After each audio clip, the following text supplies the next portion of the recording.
There's people that tell me I got a big forehead. I used to be short. Used to call me a midget. I'm still smart to this day, but I guess, I don't know. People find it cool to be stupid. I gave him everything. I was half a virgin when I met him. We're back, getting down and dirty, expeditiously. And today's topic, why chosen ones isolate themselves. Why are chosen ones isolated? Now, as a person that spent a large majority of my life not being around people, I really feel this topic very heavily. Now, it's not that I wasn't around people because I am some type of schizophrenic bomb threat. I really don't like that guy. Right? It's really because of the fact that I am the black sheep. I've been the black sheep my whole existence. Who the fuck is that guy? I'll talk to people nowadays and they'll be like, yeah, nah, I used to be on the block with my homies from elementary school as a kid, real legit. You were doing 90 to 30. Why? Because I'm in the hood. And that's not really my life experience. As a kid in elementary school, I was kind of nearby my house, right? So I didn't really go hang out with my friends. I had a couple friends. I've kind of always had female friends, honestly. So I had a couple female friends. I would go hang out with them. They were also nearby my house, right? But if I wasn't hanging out with the really handful of friends that I had, like handful of friends that I had, I wasn't hanging out with people. I was by myself. I was playing with toys. I was drawing, sketching things. I was eating. I was playing games. I was playing a lot of Pokemon. Played a lot of Pokemon. I ain't gonna lie. Pokemon was a large portion of my childhood, right? And I think Pokemon is very underrated in terms of the life lessons that it teaches you. I want to be the very best. Like no one ever was. To catch them is my real test. To train them is my cause. I will travel across the land, searching far and wide. I know it's my destiny. You know what I'm saying? Like, I really felt that. I'm being shady-ish. Part of, I feel like my determination, because, you know, the overall determination to really be the best in my fields in industries that I inhabit, it's not solely Pokemon, but I would say Pokemon is definitely a part of it. I used to watch a lot of that, right? But ultimately, like I said, I watch a lot of cartoons. I would be by myself, right? And as I grew up, I still be by myself, right? I used to do things like in high school, right? Or let's even go middle school. Middle school, I had friends, more friends than when I had in elementary school, and I actually would hang out with them. But here's the ways in which I hung out with them. It was really just at the park, playing basketball.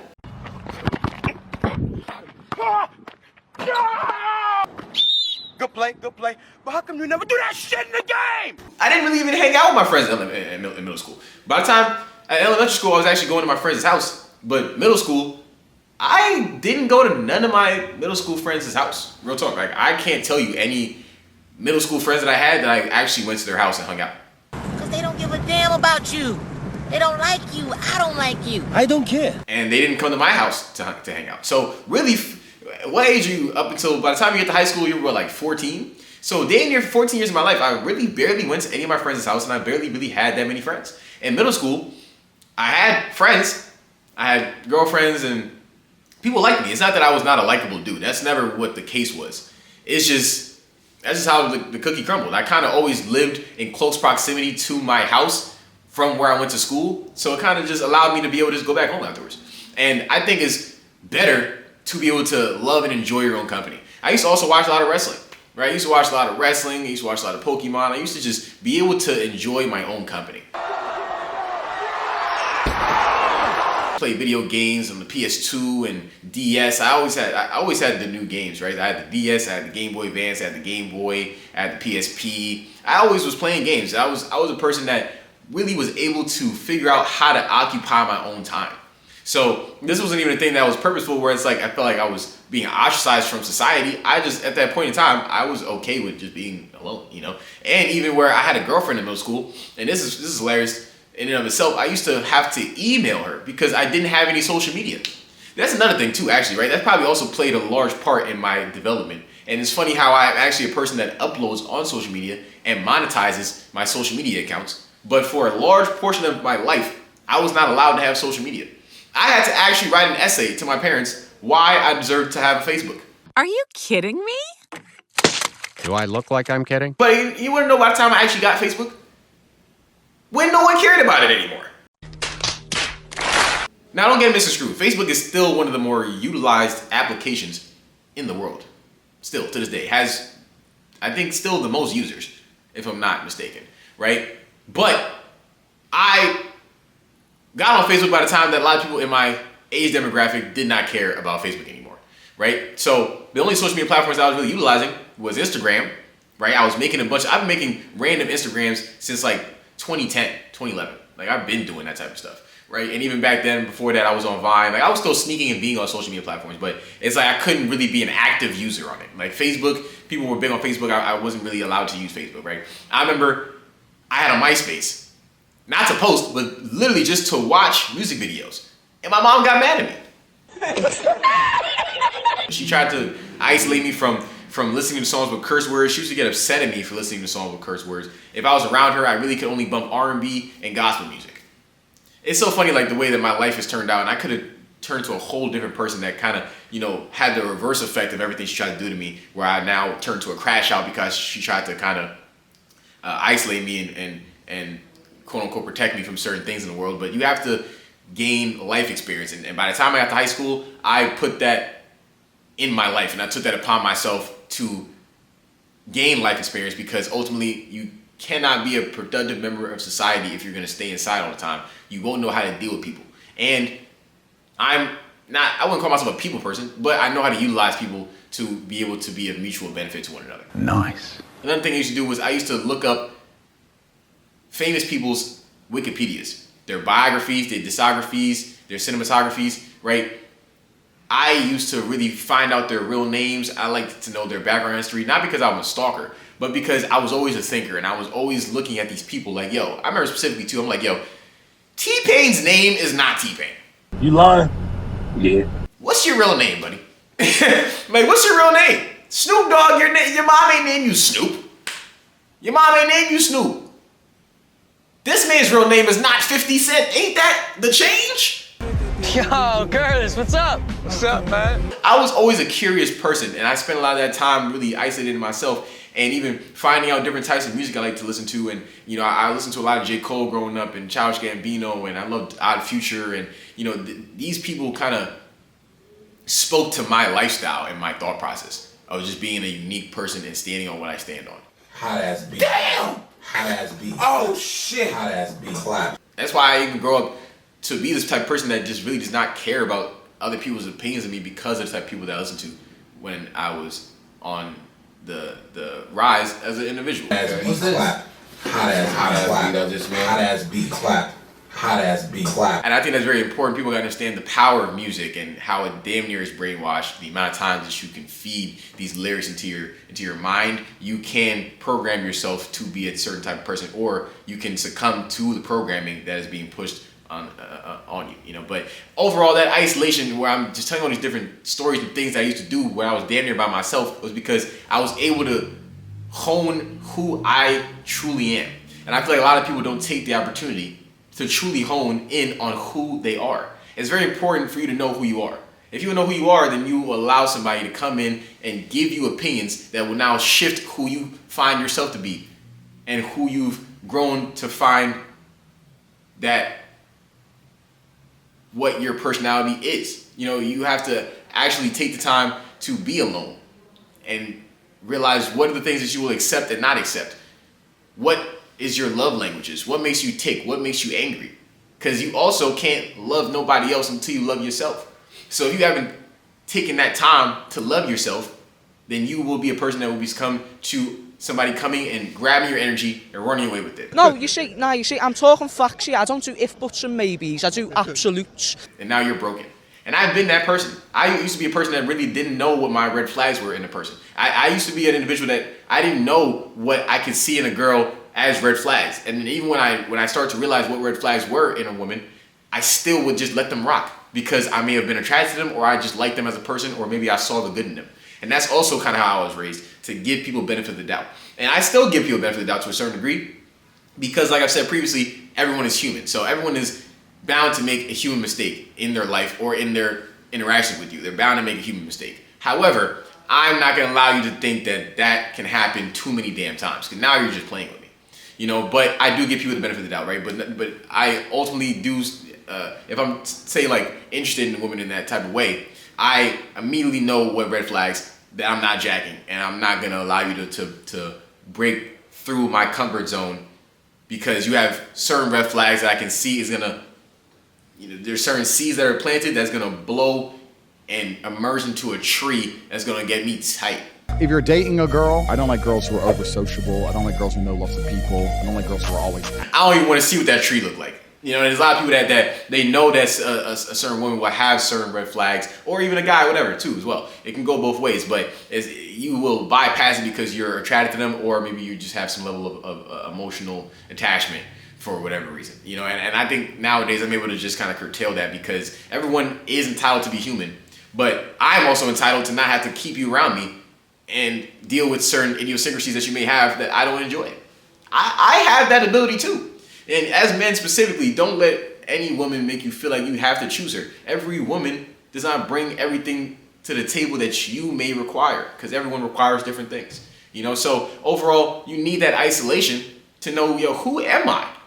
And a lot of people don't take that isolation. And I'm telling you, I used to also be this type of person. I had to go from relationship to relationship to relationship. If I feel like one relationship is about to end, I'm finding the next person, because I didn't want to be alone. I didn't enjoy the concept of being by myself, because now I'd have to sit with my own thoughts. And I'm a person that thoughts run through my brain so fast, like constant hamster wheel, to the point where like you might catch me just standing staring at something. And it's not because I'm just staring at the wall. It's because there's a million things going on in my head right now. And there's so many people that could probably tell you that they saw me do that. They might have saw me talk to myself. They might have saw me literally stand and stare somewhere. And they probably were just like, yo, like, what this guy thinking about right now? I'm thinking about 80 million things. And possibly one of them might be what I'm gonna eat. Hungry hippo! But I know that it doesn't bother me how you look at me or how you perceive me. Because your perception of me will only change when you want it to change. I can only show you the different sides of me, and you will ultimately create this individual in your head of who you think I am, because I'm not gonna really tell you too much. I'll tell you stories about what happened to me, but ultimately I don't need you to truly feel like you know me, because I know a lot about myself, but I'm still finding more about myself. So I can't tell you too much to make you think you know me if I don't even 100% know myself. I don't 100% know everything in the world. The wise man knows that they know nothing. You disrespect yourself and your nation. You are made of stupid. And I know a lot about myself. I know enough to be able to keep myself going, but I am always a person that's looking inward. How can I make myself better? If I have a situation that doesn't go the way in which I wanted it to go, how can I improve for the next situation? I would rather blame myself than blame you. Because if I blame myself, then I can do something to affect change to where maybe that same situation doesn't happen. I'm up to no good. I try to take accountability for everything. I try to take accountability for things that I feel like I did wrong. Now, if somebody really did something to me that is like, if I went down all the avenues, it's like, damn, what could I have done better? And I feel like I couldn't have done anything better, then yeah, it's really effing. Because I'll still look at myself like, damn, maybe I put myself in that position. Because ultimately, a lot of times we are blessed with choices. And it's up to you to make a certain choice and go down a certain timeline. That's not my problem. It's yours. Being a human, I've made the wrong choice at times. So I try to be like, yo, what could I have done better in that situation to have made my life not uncomfortable with whatever result ended up happening, right? So you have to take this time to be isolated, really to find who you are, you know, because you're not gonna find it soaking into someone else, because they're gonna seep who they perceive themselves to be into you. Or if you don't take this time to be isolated, to know who you truly are, you'll be susceptible to other people just throwing opinions at you that one day you'll probably just believe about yourself. Because you never took that time to love yourself and know, nah, this is what I bring to the table. These are my value points. This is who I am, to where you can't break me down. Am I really ugly? There's people that tell me I got a big forehead. I used to be short. You used to call me a midget. I'm still smart to this day, but I guess, I don't know. People people find it cool to be stupid. I gave him everything. I was half a virgin when I met him. And I was jit, they used to call me a nerd and this, that, and the third. Nowadays, it doesn't even bother me. Like, somebody the other day told me I look like a computer nerd. I look like a tech geek. I'm like, bro, you understand people that know tech are getting to the bag? I wish I knew how to do code. If I knew how to do code, I would have been made my own applications, and I can still teach myself how to do code. It's just, I just do a bunch of things in my life, so it's not on my top priorities, but I love gaining new knowledge. And one day, I might damn near learn how to do code and just add more tools to my arsenal. Add more tools to my toolbox and just become Thor with all the rings. Hi, my name is Timothy. I don't do drugs or got hoes nor enemies. It's not cool to be stupid, y'all. It's not cool to be stupid. I don't care what they be telling you. It's not cool to be stupid. It's amazing to be smart. And you realize that the older and older that you get, the people that are stupid don't get as far in life. And yes, there are the examples of people that were able to get far while being stupid, right? But that's the only ones that they show you. What are all the actual case studies of stupid people that don't make it far? They only show you, they're like, oh yeah, this guy didn't graduate high school and he made $1,065,000. It happens. And this is a lesson to the world, really, man. Just pay close attention on your words. They're powerful. Okay, I'm not, you see, I said high school. I didn't even say college. I don't think college is mandatory. I think if you really do want to go to school for something that will further your life and you will obtain knowledge that when you get out of college, you can get a job that college degree made sense for you to get, dope. But bare minimum, finish high school. Or go to trade school afterwards, start a business, do something that makes sense for what you like to do so that you don't hate life. You know, so when you're self-aware, even when you're dealing with someone's ego, you know when to allow it to, you allow their ego to live in someone's space. Because if you hate life, it's not gonna be fun for you. And me personally, I like to have a good time, okay? But when it comes to being isolated, you need to take that time to find who you are, or you'll never find your loving. You know, Drake said, I better find your loving, I better find your heart. I'm more than just a number. You won't be able to find real love because you won't even know what you find to be real love. What is your love language? I mentioned that a little earlier in the video. You have to know your love language. What is something that if whatever gender that you're attracted to did to you, you would feel like that person enjoys you? Do you like being touched? Do you like compliments? Do you like gifts? What do you like? Us chosen ones, we're gonna take that time for that isolation. And it's okay, because we're not like everyone else. A lot of people want to just be up under another person 24/7, never actually find out who they are, and never actually love themselves. No, they don't wanna judge me. I don't even love myself. We gotta love ourselves, because we all we got. They don't want us to win. They want us to be like them. They want us to be average. Congratulations, you played yourself. They want you to be an average individual. Don't succumb. Be you. Be uniquely yourself. Find out what makes you unique so no one can ever question what you bring to the table, because when someone starts to play with you, you leave them alone because you know what you can bring to the next person. Because a lot of times when they know that they played with you, they come back. I can count, not even really on my hands, the amount of people that have left my life and came back because they realized, oh damn, Taylor's actually that guy. And maybe I shouldn't have been playing with him. And guess what? When they come back, it depends how I felt about him, where we left off. I might let him come back in my life, or I might watch them and give him a nice salute. Because you can stay your hoe ass over there. Whoever threw that paper, your mom's a hoe. Chosen ones, we all we got. We out here trying to play to win, so you don't play yourself. We outside getting down and dirty. My guy Taylor's in the building. He's a YouTube superstar, Instagram content creator. What else do you do, sir? And, you know, I get down and dirty expeditiously. You know what I'm saying? I got Expeditiously. Expeditiously.